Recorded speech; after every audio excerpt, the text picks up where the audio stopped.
Olá pessoal, bem-vindos de volta. Vamos dando continuidade ao nosso curso de termodinâmica.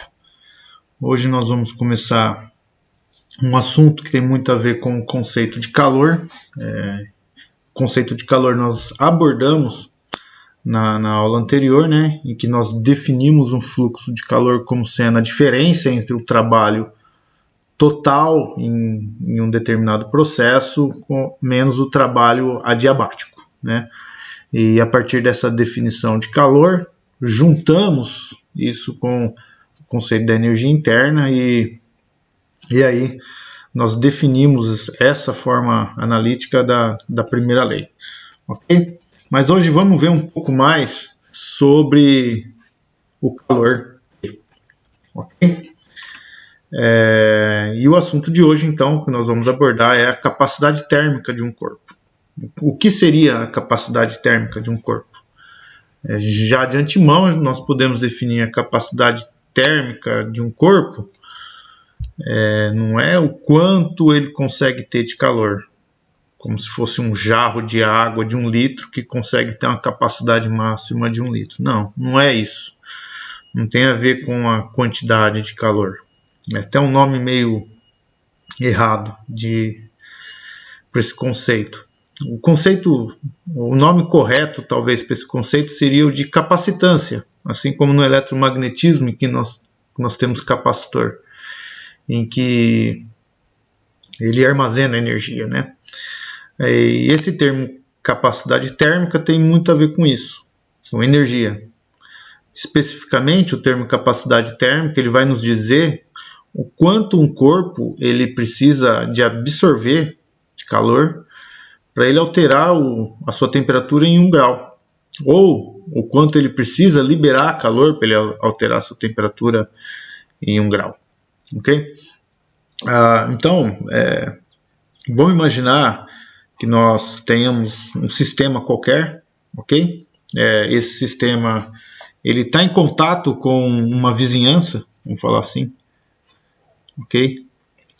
Não vou nem escrever isso, vou escrever que ele está em contato com essa temperatura externa e vamos falar que é maior do que uma temperatura T0, em que aí T0 é a temperatura do meu sistema, ok? E vou só especificar aqui que esse é o meu sistema. Bom, tendo o meu sistema aí uma fronteira que permita a troca de calor, né? Então vamos falar uma fronteira diatérmica, uma fronteira que permite a troca, permite o fluxo, vamos assim dizer, tá? E como há essa diferença finita nas nossas temperaturas, esse meu corpo ele vai passar a absorver uma quantidade de calor, né? Então uma quantidade de calor vai fluir do corpo mais quente para o corpo mais frio. Esse é o sentido do fluxo de calor. Okay? Então ele vai do corpo mais quente para o corpo mais frio, de tal forma que ele está aí absorvendo então uma quantidade de calor que é zero. Ok? Então essa absorção de calor, né, vai alterar a temperatura T0 do meu sistema. Tá? E vamos considerar então que essa alteração na temperatura do meu sistema não seja capaz, ou a absorção desse calor não seja capaz de provocar nenhuma alteração no estado do meu sistema. Ou seja, se nós imaginarmos que o meu sistema, vamos colocar aqui, vamos dar um exemplo, composto de água, ok? Vamos falar que ele é composto aí de água, tá? Então, o que eu estou dizendo é que a absorção do calor Q, a absorção do calor Q não deverá provocar uma alteração de fase. Não deverá.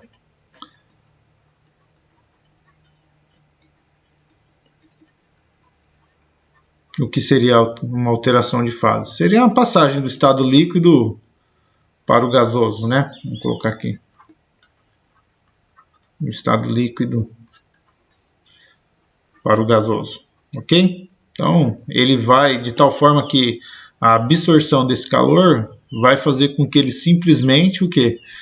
Ele atinja uma temperatura final que seja uma temperatura maior do que a temperatura inicial, ok? Bom, e aí algumas perguntas a gente tem que fazer. Por exemplo, será que se eu fixar essa quantidade de calor Q, sei lá, imagine qualquer valor, 100 joules, né? Então imagine que eu jogue 100 joules para dentro de um sistema composto de água e jogue 100 joules para um sistema composto de uma, sei lá, liga de ferro e cobre, qualquer coisa. Será que eles vão ter essa diferença de temperatura iguais? Ou seja, o que eu quero dizer é, dado o meu sistema de água e esse sistema hipotético ferro e cobre a uma mesma temperatura T0, será que se eu jogar esses 100 joules de energia, eles vão chegar a uma mesma temperatura final? Certamente que não. Ok? Ainda, mais uma pergunta que eu preciso fazer. Será que se esses 100 joules de calor forem absorvidos, seja, imaginar, por um processo isotérmico, ou seja, em que... Isotérmico não, né? Desculpa.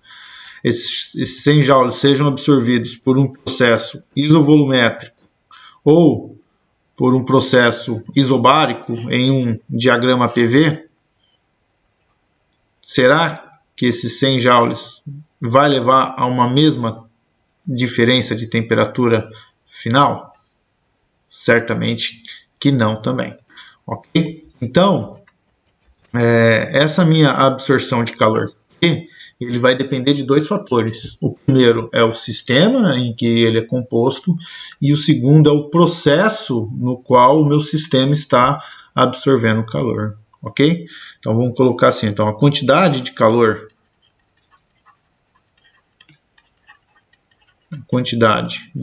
absorvida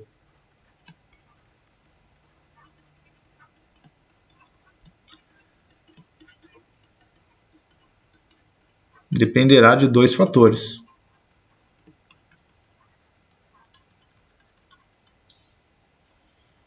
Um é o sistema, a composição do sistema, vamos dizer assim, ok? A composição do sistema. E dois, o processo no qual o sistema absorve calor.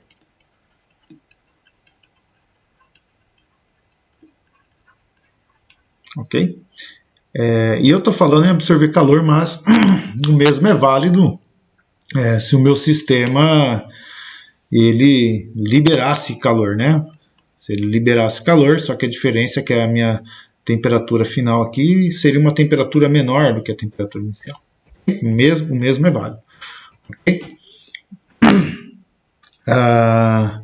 Bom, então, como esse calor ele depende da composição do sistema e depende no processo do qual esse sistema absorve o calor, podemos definir assim, né? Então, podemos definir a capacidade térmica média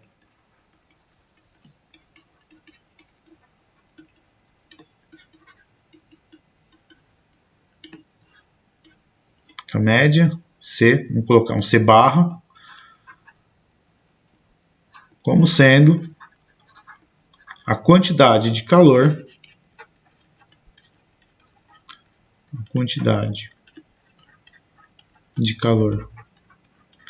envolvida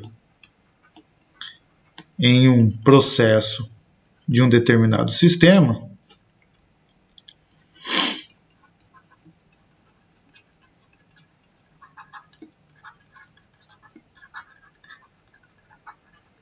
sistema para alterar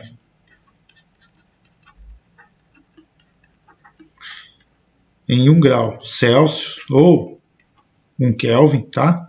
Não tem problema nenhum, a temperatura do sistema. Ok? Então, a minha quantidade, a minha capacidade térmica, desculpa, é a quantidade de calor dividida pela diferença de temperatura. Ok? E a dimensão dele é dada por joules ou joules por Kelvin ou joules grau Celsius, tá? Ou ainda, tá? Caloria grau Celsius, tá? Lembrando que uma caloria é igual a 4,19 joules, certo? Só uma observação, tá? Que eu gosto muito de fazer. Por favor, não escrevam ΔQ, ok? ΔQ dá a impressão aí que a gente tem uma diferença de calor entre os dois estados do meu sistema, tá? Então, vamos colocar o estado inicial e o estado final, ok? E nós vimos na aula passada que isso daqui é errado fazer, tá? A gente pode falar que tem um ΔQ, né? A gente pode falar que tem um ΔQ em um processo, mas é bem diferente. Por exemplo, se a gente imaginar que nós estamos em um ciclo e tal que esse seja um ΔQ absorvido menos um ΔQ liberado, que aí a gente está tentando compreender o quanto de calor que entra no meu sistema e o quanto de calor que sai do meu sistema, ok? Mas diferença de calor relacionado, um ΔQ relacionado a uma diferença de temperatura, pessoal, ao longo de um processo entre dois estados, isso é errado de dizer, ok? Então, prestem atenção nisso daí, tá? E tentem ser rígidos com essa nomenclatura, ok? Então deixa eu apagar tudo aqui. E podemos, com a definição de capacidade térmica, né, podemos definir a capacidade térmica verdadeira, tá? Então podemos definir a capacidade térmica verdadeira, que seria o quê? O valor em que a minha capacidade térmica chega no limite quando o meu ΔT tende a zero, tá? Então vamos escrever isso. Então podemos definir a capacidade térmica verdadeira. É só um preciosismo matemático, né? É um C maiúsculo também, só que sem a barra em cima, a qualquer temperatura. Então vou escrever aqui e jogo o vídeo para frente.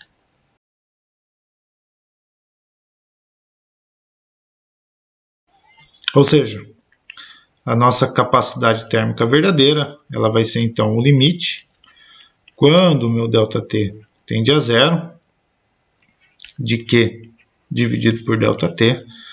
Então nós teremos aí que vai ser um D' Q, esse limite, dt. Ok? Olha só. Então quer dizer que se eu tiver uma função que representa o calor, só eu fazer a derivada? Não. Óbvio que não. Óbvio que não. Tá? Não confunda. Isso daqui são acréscimos ou decréscimos infinitesimais na minha quantidade de calor e na minha temperatura. Isso não é uma derivada. Por que não é uma derivada? Lembrem-se que a minha quantidade de calor, o meu fluxo de calor, ele é aqui, ó, tem uma linha dizendo que ele é uma diferencial inexata. Por ele ser uma diferencial inexata, não é uma propriedade do nosso sistema. Se ele não é uma propriedade do sistema, a gente fala então que não há uma função que descreva o sistema em termos de calor. Concordam comigo? Sim ou não? Certo? Então, pessoal, não existe uma f de t tal que seja uma função do calor, ok? De tal maneira que nós possamos fazer essa derivada, tá? Então, não tem, ok? Só prestem cuidado com isso daí, tá? Só para ressaltar, ok? Bom, e aí, no início do nosso vídeo, nas nossas discussões, eu abordei, então, que a nossa capacidade térmica ela seria dependente da composição do sistema, ok? E aí eu imagino que a composição do sistema ela vai estar intrinsecamente relacionada com a capacidade térmica de cada material, ok? Então, se eu tenho um sistema composto de água, se eu tenho um sistema composto de um gás, se eu tenho um sistema composto de, sei lá, etileno glicol, qualquer que seja. Então, vai ter capacidades térmicas diferentes, porque são materiais diferentes. E ainda eu disse que a capacidade térmica também depende do processo, ok? E aí eu falei para vocês, imagina que eu vou a um volume constante ou que eu vou a uma pressão constante, tá? Então, dependendo do processo em que nós caminhamos, a gente pode definir dois tipos de capacidade térmica, ok? Então, podemos definir a capacidade térmica a volume constante. Então, é um processo onde existe a troca de calor, só que o volume do meu sistema ele não se altera. E temos também a capacidade térmica a pressão constante, em que existe a troca de calor, porém sem a pressão se alterar. E essas capacidades térmicas elas são diferentes umas das outras, ok? Então, como dependência do processo,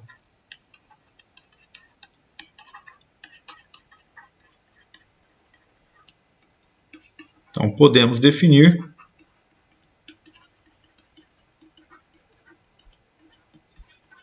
a capacidade térmica a volume constante. E aí nós vamos representar essa capacidade térmica a volume constante com um Vzinho, ok? E também a capacidade térmica a pressão constante. E aí nós vamos representar ela por um Pzinho, ok? Então toda vez que vê um Vzinho é porque esse processo se deu a um volume constante, essa troca de calor, e toda vez que vê um Pzinho é porque foi a pressão constante, ok? Bom, então, como eu defini para vocês, a minha capacidade térmica ela é o quanto de calor tem que ser absorvido ou liberado para que o meu sistema altere a sua temperatura em 1 grau Celsius ou 1 Kelvin, ok? Mas vamos imaginar que, sei lá, nós temos, eu dei esse exemplo na aula, né? Discorri um pouco sobre isso. Então vamos imaginar que eu tenho um iceberg, ok? Vamos pensar assim. E não sei, esse meu iceberg ele tem aí a capacidade térmica do gelo, eu não sei dizer agora quanto que é, tá? Mas vamos dar um valor que seja 100, tá? 100 joules Kelvin, tá? Esse é um valor hipotético, eu estou tirando da minha cabeça, hein? Se você está vendo esse vídeo, depois falar que o professor está falando que a capacidade térmica do gelo é 100, eu te mato, ok? Então, vamos falar que a gente tem essa capacidade térmica aí do gelo com 100 joules por Kelvin. Ou seja, o meu iceberg ele teria que absorver 100 joules de calor para que alterasse em 1 Kelvin sua temperatura. E aí alguém vem aqui e joga 90 joules de calor, ok? No meu sistema. A pergunta é: o meu sistema vai alterar sua temperatura? Não, não vai alterar. Por quê? Porque é necessário que ele absorva ou libere 100 joules para alterar 1 grau.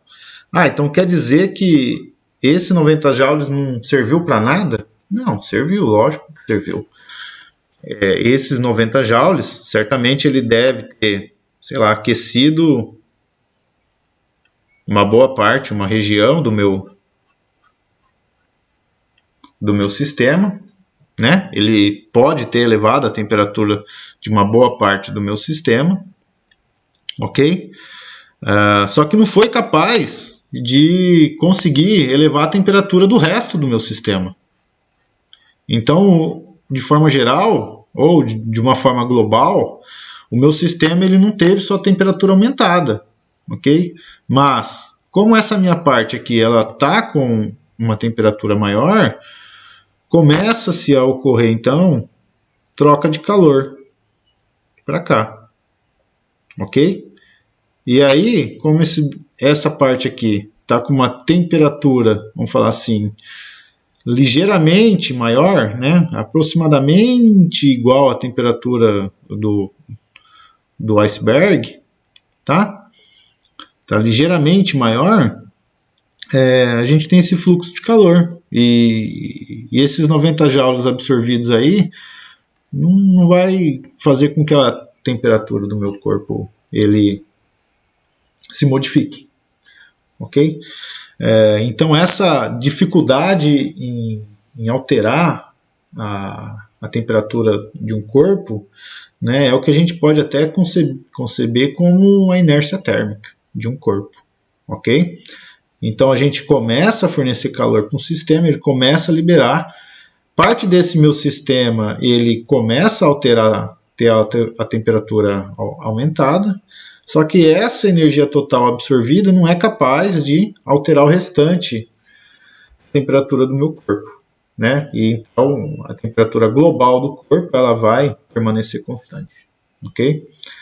É muito diferente se eu pegar, por exemplo, agora, se eu pegasse esses 90 joules e jogasse em um cubinho de gelo, né? A chance desse meu cubo de gelo alterar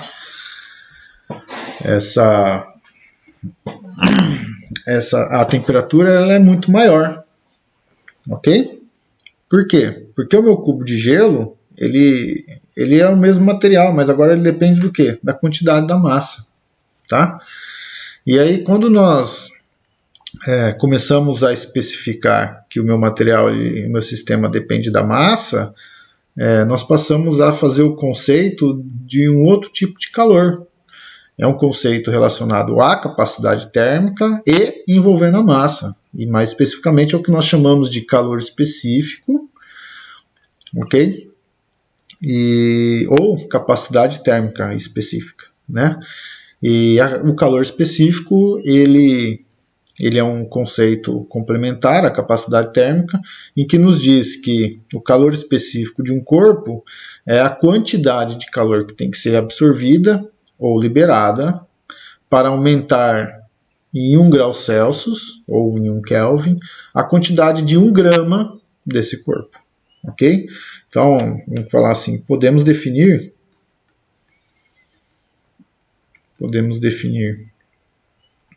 a capacidade térmica em termos da massa do sistema.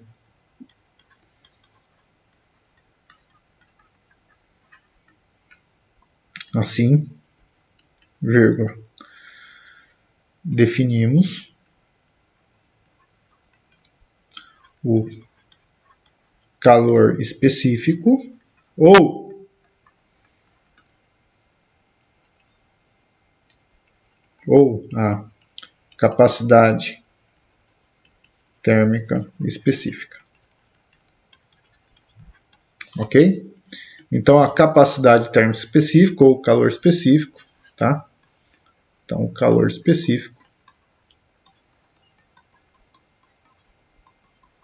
ele vai ser dado, vamos chamar assim de um Czinho, ok? É um Czinho. Ele vai ser dado pela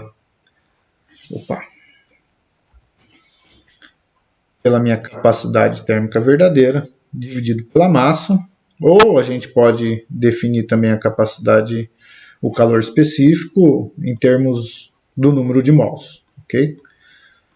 Então a gente pode ter aqui o número de mols ou a massa, ok? E o mesmo, então, fica valendo para os processos a volume constante, tá? E os mesmos processos a pressão constante, ok? Então é o calor específico a volume constante e o calor específico a pressão constante.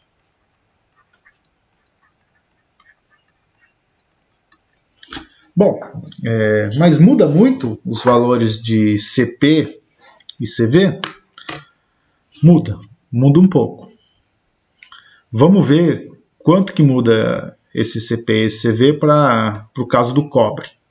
Bom, então esse é o gráfico dos calores específicos a volume constante e a pressão constante. E olha só, para uma temperatura aí quase de, eu acho que 300 estaria aqui, né? Que seria aí uma temperatura ambiente, né? Então seria esse ponto aqui, uma temperatura ambiente, ok? Os valores de CP e CV são muito próximos, ok? A temperatura ambiente.